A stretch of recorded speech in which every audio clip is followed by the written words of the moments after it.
हे आपल्या ठिकाणी मनोज व्यक्त करतील।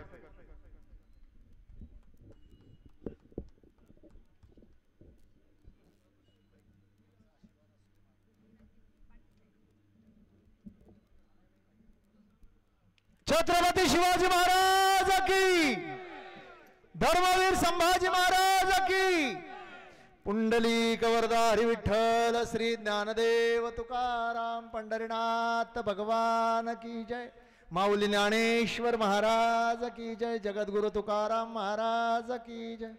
आज या ठिकाणी छत्रपतींच्या कर्तृत्वाने मावळ्यांच्या रक्ताने पुणित आणि पावन झालेला महाराष्ट्र आणि त्या महाराष्ट्रातला हा लोकशाहीचा उत्सव, ज्या उत्सवामध्ये आपण सगळेजण आनंदाने सहभागी होतोय आणि ह्या उत्सवाची पूर्णाहुती होणार आहे 20 तारखेला।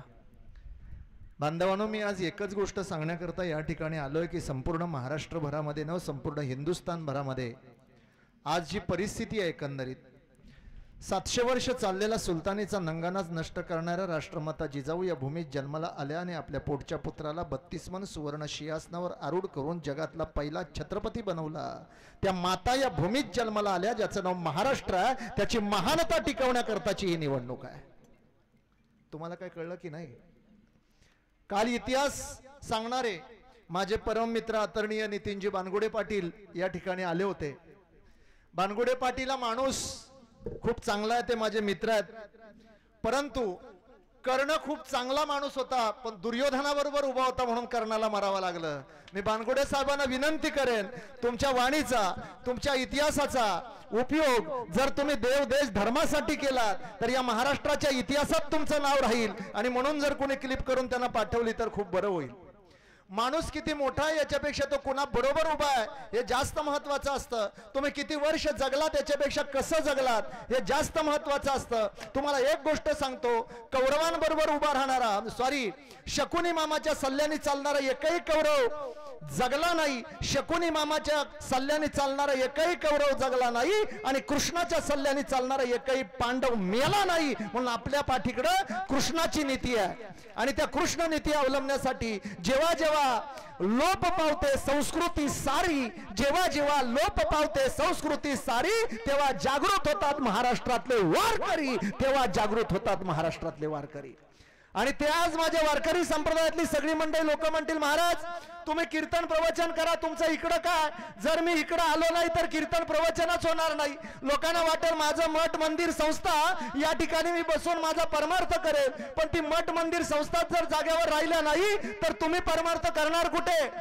आज बांधवांनो विचार करा, हा देश सुरक्षित नाहीये। या देशाला सुरक्षित जर ठेवायचं असेल तर या देशाचा राजा मजबूत असावा, या देशातलं सरकार मजबूत लोकांच्या हातात असावं, या देशातलं सरकार कुणापुढे विकणारं, कुणापुढे झुकणारं, कुणामागे शेपूट हलवणाऱ्यांचं नसावं, तर आनंद दिघे सारख्यांच्या पाठीमागं देव देश आणि धर्मावर प्रेम करणाऱ्या धर्मवीर आनंद दिघेंच्या मुठीत असणाऱ्या एकनाथ शिंदे सारख्या माणसाच्या हातात महाराष्ट्राची गादी असावी। आणि म्हणून शिंदे साहेब 2.5 वर्ष सत्तेत आल्यानंतर कष्टकऱ्यांचं सरकार, शेतकऱ्यांचं सरकार, 18 तास काम करणारा मुख्यमंत्री हा मिळणार आहे कुठे? एक लक्षात ठेवा, शस्त्र आणि शास्त्र या दोन्ही गोष्टीची समाजाला गरज असते। शस्त्र आणि शास्त्र जर एकत्र आलं तर या समाजाचा विकास आणि उन्नती होते। जगद्गुरु तुकोबरांच्या हातामध्ये शास्त्र होतं आणि छत्रपतींच्या हातामध्ये शस्त्र होतं, आणि आता सुद्धा सरकार नावाचं शस्त्र आम्ही एकनाथ शिंदे साहेबांच्या हातात देणार आहोत, आणि तुम्ही आम्ही सगळे शास्त्राचा प्रचार करायला मोकळे झालो। शेठ, मी 20 तारखेपर्यंत तुमच्याबरोबर पूर्ण कटिबद्ध आहे। 20 तारखेनंतर गोशाळेत जाणार आहे, आणि 20 तारखेनंतर गोपालन। भरत शेठच्या बाबतीत जर बोलायचं झालं तर हा खऱ्या अर्थाने आपण सगळीकडे पाहतो, पण आमच्या रामाच्या भूमिकेत एकनाथ शिंदे साहेब आहेत आणि भरताच्या भूमिकेत आमचे भरत शेठ आहेत, हे लक्षात ठेवा। या माणसाकडे जर पाहायचं म्हणलं तर कर्णासारखा उदार, वशिष्ठासारखा धुरंधर ज्ञानी आणि धर्मासारखा नीतिवान माणूस। तुम्ही मागच्या इलेक्शनला बघितलं असाल, ज्या लोकांबरोबर कायमस्वरूपी विरोध केला, पण युती ठरल्यानंतर आमच्या भरत शेठने सगळ्यात जास्त तटकरे साहेबांना लीड दिलं, कारण नीतीचं पालन करणारा एकमेव जर माणूस असेल तर भरत शेठ आहे। कधी न विकला जाणारा, कधी न झुकणारा, आणि असा वारकरी संप्रदायातला संत व्यक्ती महाराष्ट्रात एकूण 5 प्रांत येतात.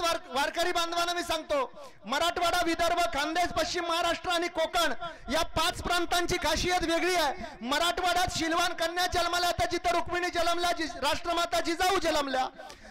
सॉरी, विदर्भामध्ये मराठवाड्यात संत जन्माला येतात, पश्चिम महाराष्ट्रात पुढारी जन्माला येतात, खानदेशात कवी जन्माला येतात आणि कोकणात क्रांतिकारी जन्माला येतात. त्या क्रांतिकाऱ्यांची कोकण भूमी आहे. आणि या 5ही प्रांतांना एकत्र ठेवणारे आमचे भरतशेठ आहेत. तुम्ही कधीतरी बाळासाहेब भवनला पाहिलं असाल, मंत्रालयात बघितलं असाल, दीन दुबळ्यांचा नेता, गोर गरिबांचा नेता. आणि म्हणून तुम्हाला एवढंच पुण्य लागणार आहे की महाराष्ट्रातल्या गोरगरिबाला, ज्याला मंत्रालयाचा गेट माहित नाही, त्याला मुख्यमंत्र्यापर्यंत पोहोचवणारा एकमेव नेता जर असेल तर भरतशेठ आहे. आणि त्याला निवडून देण्याची पुण्याई तुमच्या हातून होणार आहे. भरतशेठ तर निवडून येणारच आहेत. मागच्या वेळेला 400 पारचा नारा दिला होता, पण त्या 400 पारच्या नाऱ्यात आपण फसलेला आहोत. लक्षात ठेवा, तो 400 पारचा जर नारा नसता दिला ना, तर कदाचित 500 सीट निवडून आल्या असत्या. त्याच्यामुळे झालं काय, बाकी लोक म्हणली जाऊ दे, 400 पार होणारच आहेत, मोदी साहेब पंतप्रधान होणारच आहेत, आपल्याला काय करायचं. म्हणजे इथलं नाही सांगित, मी वरचं सांगतोय, आपल्याला काय करायचंय मतदान करायला. तसं आता म्हणू नका, भरतशेठ निवडून येणारच आहेत. तो माणूस कधीच पडू शकत नाही. भरतशेठला पाडणारा अजून जन्मालाच आला नाही, तर भरतशेठ पडतील कसे. पण तरी सुद्धा तुम्हाला एक गोष्ट सांगतो, आपल्या बोटाने खूप मोठं काम होणार आहे. पूर्वीचं युद्ध लढलं जायचं तलवारीने, नंतरचं युद्ध लढलं जायचं बंदुकीने, आणि आताचं युद्ध लढलं जातं आपल्या या बोटाने. लक्षात ठेवा, या बोटाने चांगलं काम करायचं. तुम्हाला 1 मिनिटात एक छोटासा दृष्टांत सांगतो, 1 मिनिटात माझ्या वाणीला पूर्णविराम देतो. एका जंगलाला फार मोठी आग लागलेली आहे. त्या जंगलाला आग लागल्यामुळे सगळेजण सैरावैरा पळायला लागले. उठा, आग लागली, उठा, पळा. त्या जंगलात एक राहणारी छोटीशी चिमणी सगळ्यांना सांगते, दादा थांबा, ही आग काय फार मोठी नाही, आग आपण विझवू शकतो. आणि आग विझवू शकतो म्हणता म्हणता सगळेजण चिमणीला म्हणायला लागले, हीच मोठी शानी लागून गेली, हीच मोठी आमच्यातलं फुटून बाजूला गेली, हीच जास्त हुशार आहे का, हिलाच जास्त समजताय का, आम्ही सांगत होतो हिने ऐकलं नाही.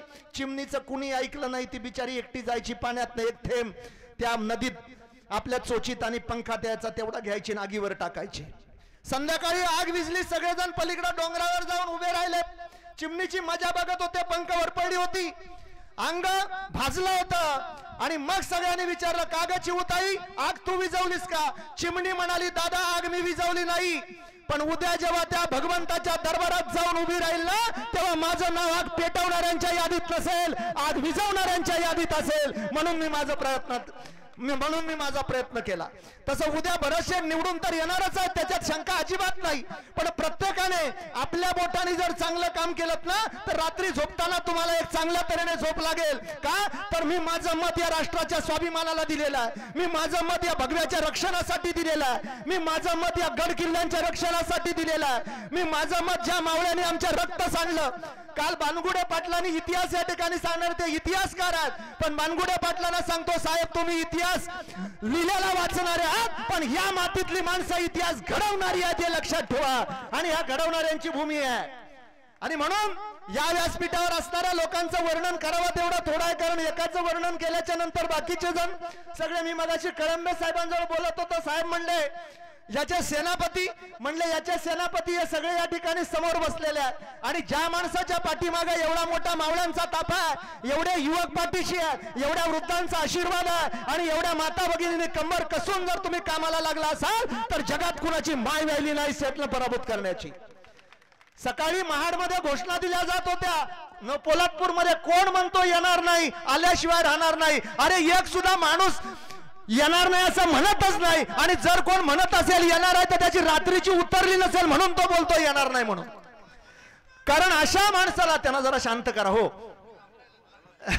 आणि म्हणून मी युवकांना एक गोष्ट सांगतो, यु म्हणजे युधिष्ठिर, व म्हणजे वशिष्ठ, आणि क म्हणजे कर्ण. युधिष्ठिरासारखे नीतिवान, कर्णासारखे उदार आणि वशिष्ठासारखे ज्ञानी तुम्ही आहात. पहिल्यांदा शिवछत्रपतींच्या मावळ्याने पदरच्या भाकरी बांधून आमच्या स्वराज्याच्या किल्ल्यांवरती रक्त सांडलंय। या मातीतला एक मुठभर माती घेऊन जर पाण्यात मिसळली तरी या मातीत सुद्धा लाल रंगाचं पाणी अजूनही तयार होईल। या तानाजी मालुसऱ्यांच्या धर्तीवरचे आपण आहोत। आपण पुढचे 5 दिवस एक शपथ घेऊ छत्रपतींची। आजपासून घरी जा, म्हणजे घरी जा।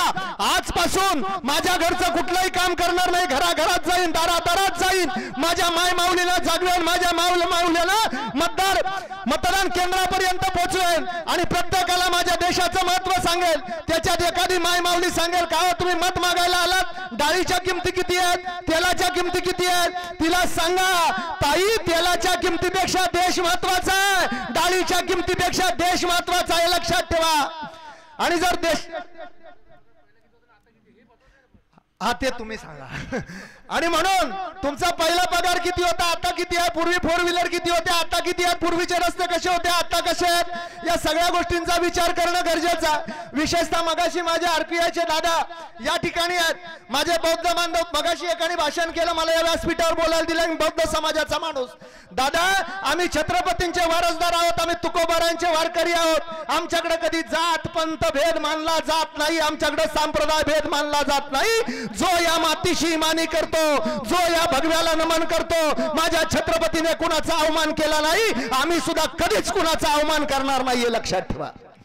परंतु या देशामध्ये काही मंडळी हिंदू आणि मुस्लिम जातीयवाद भडकवण्याकरता आम्हाला जर जातीयवाद म्हणत असतील, आमचा जातीयवाद, आमचा वाद या देशातल्या राष्ट्रवादी मुसलमानांशी नाहीये। माझ्या राज्यातल्या मुसलमान बहिणी माझ्या कितीतरी या ठिकाणी बसलेल्या आहेत, त्यांना माहित आहे, अरे आमच्या पोरांना शरद पवार साहेबांनी सांगितलं होतं दगड घ्या, कुठल्या तरी गणपतीच्या मिरवणुकीवर टाका, त्यांना सांगितलं होतं। हे लोक अशा तऱ्हेने भडकवत असतात तुम्हाला।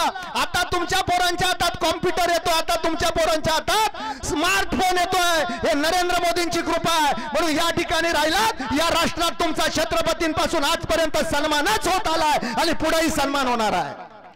परंतु आमचा विरोध त्यांना जे या महाराष्ट्रात राहून औरंगजेबाची गाणी गात असतील, जे अफजल खानाची गाणी गात असतील, का आम्ही त्यांच्या विरोधात बोलू नये, का आम्ही त्यांचं असं करत राहावं। आणि त्या लोकांना पाकिस्तान मधलं जर कोण भडकवत असतील तर ते मात्र जमणार नाही, याला सडेतर उत्तरही दिलं जाईल। मऊ मेनावणी आम्ही विष्णुदास कठीण वज्राचा भेद व्हायचे, भले तरी देऊ कासाची लंगोटी, नाताळाच्या माती अनुकाठी, त्या तुकोबारांचे वारकरी आहोत आपण। म्हणून सगळ्यांनी मुठ्ठी आवळून एक शपथ घेऊया। भरत सेठ गोगावलेला इथून मंत्रालयात पाठवून लाल दिव्याची गाडी घेऊन परत येईपर्यंत आपण सगळ्यांनी एक आशीर्वाद त्यांच्या पाठीशी उभा करू। सगळ्यांनी मुठ्ठी वर करा, हात वर करा, पंजा नको, मुठ्ठी बांधा, 5 बोटे एकत्र आली, पत्रकाराने फोटो काढा आणि विरोधकांना पाठवून द्या। ही एकजूट आहे हिंदुत्वाची, ही एकजूट आहे राष्ट्रभक्तीची, ही एकजूट आहे देशाला पुढे नेण्याची। हात वर करा। छत्रपती शिवाजी महाराज की, धर्मवीर संभाजी महाराज की, जय श्रीराम, जय जय श्रीराम, भारत माता की जय, जय हिंद, जय महाराष्ट्र। धन्यवाद साहेब।